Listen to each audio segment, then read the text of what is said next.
Hello, hi guys! Magandang hapon sa inyong lahat. This is Shimpo Masigara Channel, a faith healer o the matardir. Sa ngayong hapon, tingnan natin ang nagsasabihin sa'yo ng ating mga gabay. This is a weekly gabay for the month of September 23 hanggang September 30 for the sign of Sagittarius. So, sagi, welcome to my channel. Ano kayang messages, advices, and spirit guides ang ating masasaga for today's video? Kanina naman kayang energy or kaganapan sa buhay nyo ang ating maagila, diba? So guys, this reading is a journey reading lamang, hindi lahat makaka-resonate. Kunin lamang pa makaka-relate sa inyo and comment down below kung kaninong energy ang ating nasagap. And of course, don't forget to like and subscribe my channel and hit notification bell for more videos updates. Sa mga hindi pa po nakakapag-subscribe sa aking channel, please click nyo na po ang subscribe button dyan sa baba for all bell para updated kayo sa video natin na i-upload natin every time in every moment. So guys, kumapit-kapit ka dahil ito namin sa'yo ng ating mga gabay. Shuffle muna tayo na very light. Na-shuffle na rin naman natin to guys. So, isa-shuffle lang natin ng mga 3 beses. No? Para, alam mo na, mas power ang energy. So, maghanda-handa na kayo dyan guys. So, mapit-kapit kayo dahil ito na. Ang pasabog. Angel Spirit Messages. Ano ang pinakamensahe sa'yo ng ating mga gabay? For the sign of Sagittarius. And of course, oh my God, the Death card represents an ending and a new beginning. May pagtatapos at may pagsimula, no? The transformation is coming in. The Death card, no? Mayroong eksena dito na magwawakas. And of course, there is a Three of Swords. Oh, there is an heartache. May pagtatapos sa isang relasyon o isang sitwasyon, no? Let's see what is additional messages. And of course, there's a star card. So, there's a wish fulfillment. Or some of you guys, na matatapos na yung paghihirap, no? Paghihirap nyo. Pagdating sa finances, pagdating sa love life, pagdating sa career. So, let's see what is the messages coming in. A star card represent a wish fulfillment, no? Unting-unti nang natutupad yung mga pangarap mo. Unting-unti nang naisa sa katuparan lahat ng pangarap mo. At mailalahad na at malalantad na. The star card is healing. At the same time, there's a miracle. Kumalma ka. Additional messages. Then, of course, there's an 8 of Wands. So, ibig sabihin, there's a fast communication or fast movement. Ibig sabihin talaga dito, may paggalaw ng baso. Or some of you, there's a trouble. Baka ito yung hiniling mo na makaalis ka na, o makarampa ka na sa ibang bansa, o makapagtrabaho ka sa ibang bansa. Basta, there's a trouble coming in for you. So, let's see what is additional messages. And, of course, there's a Queen of Pentacles. There's sense of entrepreneurship. No? Ibig sabihin dito, magaling kang magmanage ng pera pagdating sa business. At the same time, napaka-nurture talaga sa'yo pagdating sa finances. Marunong ka talagang humawak. At the same time, there's a King of Cups. There's a devoted and supportive person. May tao talagang talagang super yung pagmamahal sa'yo. At talagang sinusuportahan ka. No? What is the Death card? What is the Death card? Angel, Spirit, Guides. And of course, there is a 10 of Wands, yung burden, yun nga, di ba? Yung mga obligations, responsibilities, yung bigat ng nararamdaman mo. So, tinatapos na nito, no? Ito yung pagsinag ng liwanag. Nakikita nyo yung liwanag na yan? Kumbaga, sisinag na ulit siya, no? What is the Three of Swords? There's an Empress card. Oh, there's a third party involved. Oh, meron ditong mercy or mayroon ditong babae na involved dito na some of you na iinggit or kung hindi naiinggit to, parang may sapaw, di ba? Ang taray, parang kanin lang, di ba? May sapaw. And of course, there is a star card. Let's see what is the star card. Yung mga words natin pang international. And of course, there's a Hermit card. There's a soul searching or soul enlightenment. Para magkakaroon ka ng kaliwanagan dito na unti-unti mo nang natutupad yung mga ano mo. Diba, pangarap mo? No, parang mailalantad o mailalabas ka na sa comfort zone mo. And of course, there's a Queen of Cups. There's an healing, no? Healing in all aspects. So, what is the Queen of Pentacles? Queen of Pentacles represent the Nine of Pentacles. Wow! So, ibig sabihin dito guys, magkakaroon ka ng blossoming abundance na unti-unti mo nang matutupadan, may isa sa katuparan talaga yung pangarap mo. What is the King of Coins? So, there's a Page of Wands. There's a good news, no? Magandang balita na makukuha nyo ng person mo. So, or kung some of you kung walang person, so may taong may magme-message sa'yo or mag-email or taong magtatapat sa'yo ng tunay na pag-ibig. Taray! May pag-ibig. So, what is the Death card and the Ten of Wands? What is the Death card and the Ten of Wands? And of course, there's a King of Wands. Control, no? Kumbaga, have a patient. Kalma-kalma ka lang dyan. And of course, there's a Nine of Wands. Ganun nga, diba? Slow and steady. There's a final push. May mga bagay na kailangan mo pang i-push, diba? At may mga bagay na kailangan mong kontrolin. Yung eagerness mo, yung pangamba mo, marami kang dapat i-control. Your emotions, rather. So, what is the Three of Swords? And of course, the Empress card.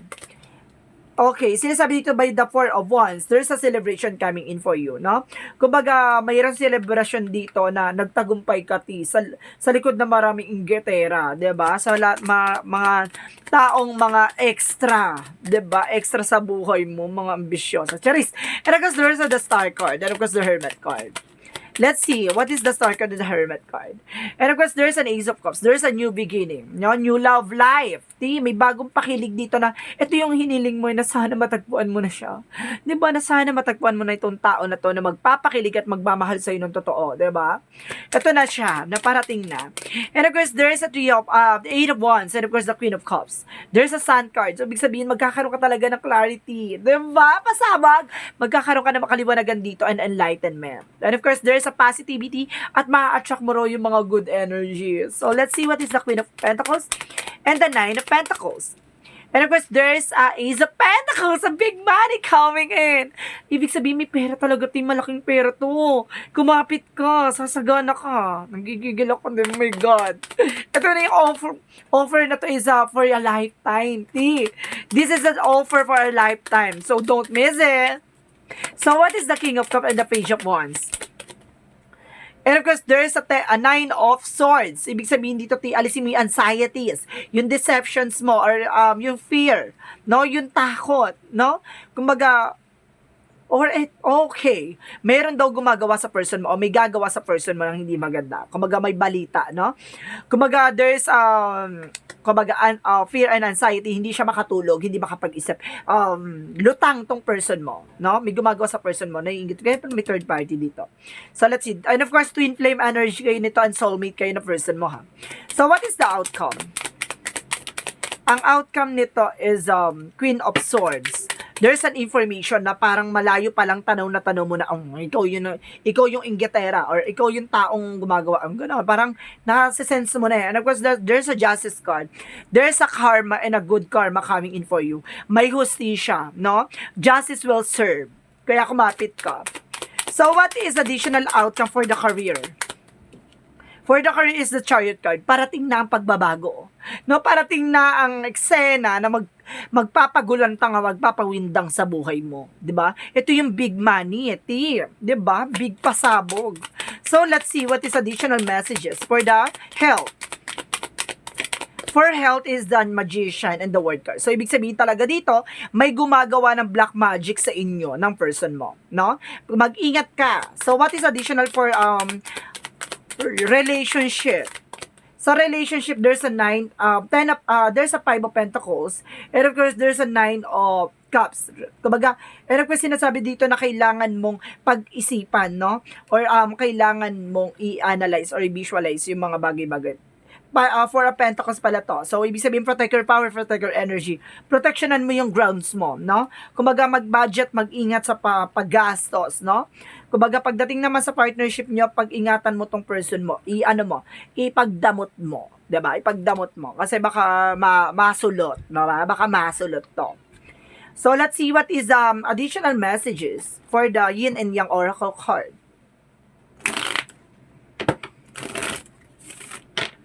Parang parang there's a magician, there's a magic of a lifetime. Parang ito yung inaano ng bigla ang eksena, ba?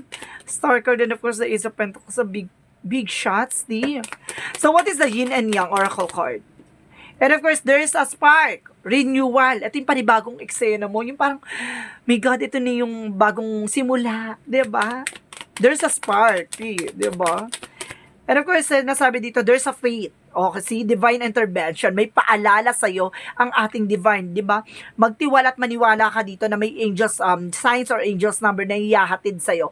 Maging aware ka sa mga tao sa paligid mo. No? And of course, there's a remember and awakening, no? Pagmulat ng mata, paggising sa umaga. Charis, kumbaga, ito yung awakening na parang ginigising ka sa katotohanan or kailangan mo nang maging, kumbaga, maging aware, no? Sa mga bagay sa paligid mo. Yung life purpose mo, kailangan, kumbaga, isa katuparan mo na. So, let's see what is the Love Oracle card. So, what is the Love Oracle card? What is the Love Oracle card? There's the Sword and the Rose. Yung clarity, yun yung revelasyon, di ba? Yung protector and of course, your power. Di ba? At the same time, there's a coffin, ending. I told you, there's an ending, transition, yung biglang pagbabago.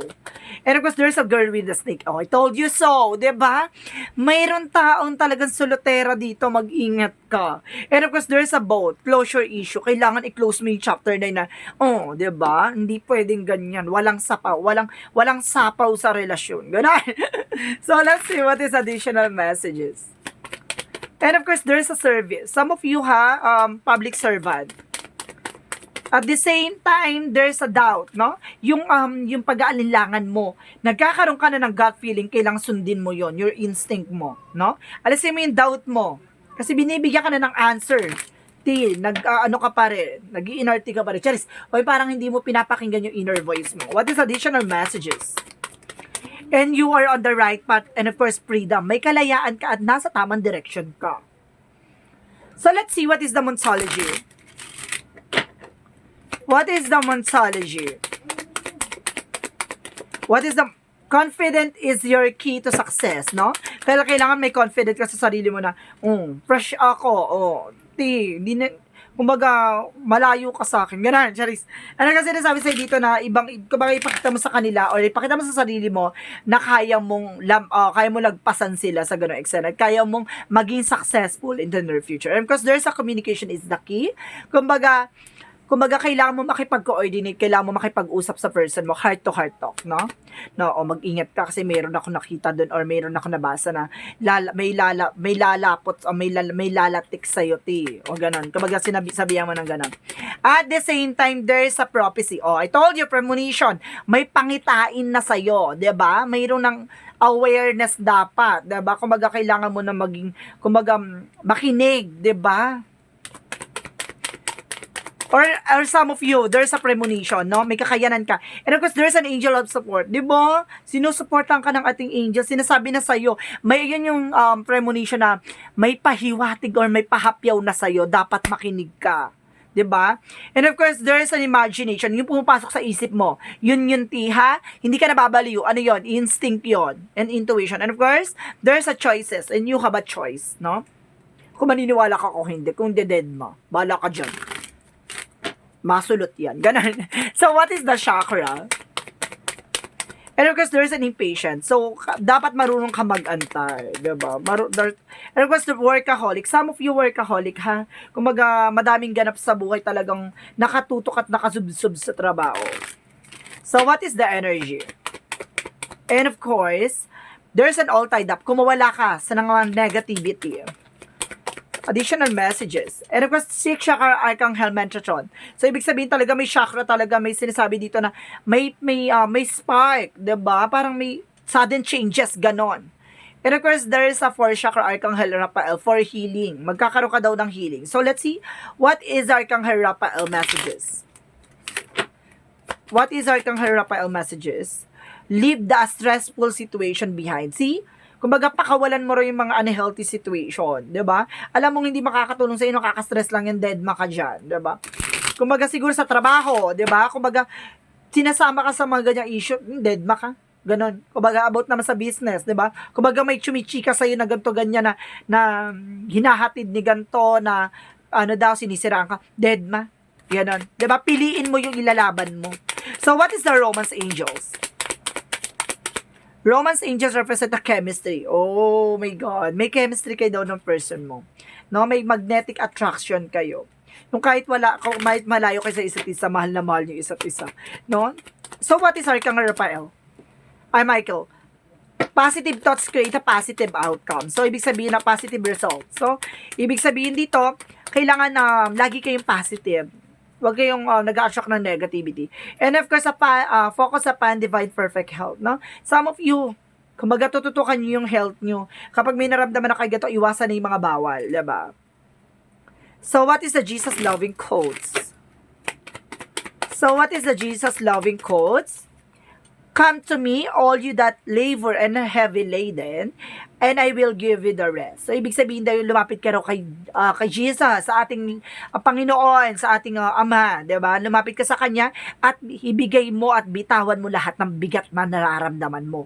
Lahat ng worries, lahat ng mga burden, bigay mo sa Kanya. Bibigay siya ng instrumento para tulungan ka, no? So, what is the angel's number? So there's a 24, I am generous.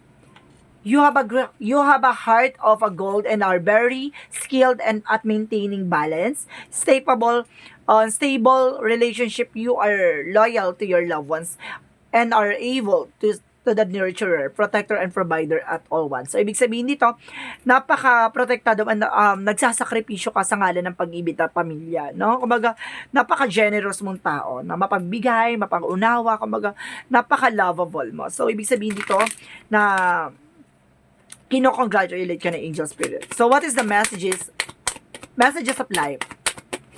What is the messages of life? There's a self-love. Today, I love myself fully. I accept myself exactly as I am. I am able to recognize my own divinity and to appreciate the purity of my soul. I take the time to take care of myself. I enjoy myself. I nourish myself. I am kind to myself. I am grateful for who I am, no? Kumbaga, pagtanggap at pagmamahal sa sarili, no? Kumbaga, ano man yung flaws, of course, ano man yung kakulangan mo sa sarili mo. Kumbaga, inire-release mo yung insecurities mo, no? Kumbaga, tinatanggap mo yung sa sarili mo, kung ano man ang kakulangan mo, kung ano man yung kung ano man ang meron ka, mahal na mahal mo yung sarili mo, kung ano man, bilang ikaw, no? Kumbaga, it's a very good. So guys, this is weekly gabay for the month of September 23 hanggang September 30 for the sign of Sagittarius. This reading is a reading lamang, hindi lahat makaka-resonate. Kung hindi lamang pa makaka-relate sa inyo, and comment down below kung kaninong energy ang ating nasagap. Maraming salamat guys, and see you in the next video. Bye-bye and babush!